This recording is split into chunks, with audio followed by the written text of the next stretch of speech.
விழா மேடைக்கு குடியரசுத் தலைவர், பிரதமர், சிறப்பு விருந்தினர் எல்லோரும் வருகை தந்திருக்க 21 குண்டுகள் முழங்க இந்த நாட்டுடைய குடியரசு தலைவர் சிறப்பு வணக்கத்தை ஏற்றுக்கொள்ள, தேசிய வணக்கத்தை ஏற்றுக்கொள்ள தேசிய கொடி பட்டொளி வீசி பறக்க இருக்கிறது.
குண்டுகள் முழங்க குடியரசுத் தலைவருடைய பாதுகாப்பு படை குடியரசுத் தலைவருக்கு தேசிய வணக்கம் வைக்க, ராஷ்டிரிய சல்யூட் வைக்க, தேசிய மூவர்ண கொடி பட்டொளி வீசி பறந்திருக்கிறது. குடியரசுத் தலைவருடைய பாதுகாப்பு படை குடியரசுத் தலைவர் தேசிய கொடிக்கு வணக்கம் தெரிவித்த நிலையில அங்கிருந்து கலைந்து செல்லக்கூடிய காட்சிகளை நாம் பார்க்கின்றோம்.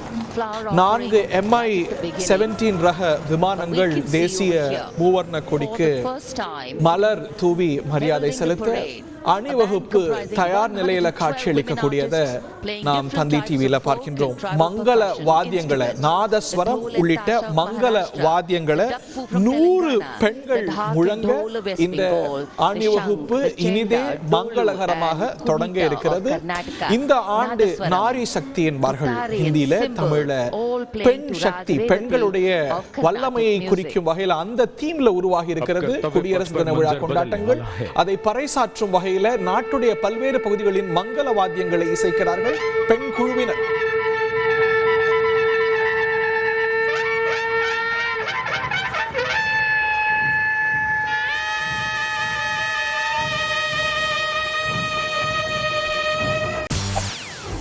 செய்திகளை உடனுக்குடன் தெரிந்து கொள்ள உடனே சப்ஸ்கிரைப் பண்ணுங்க.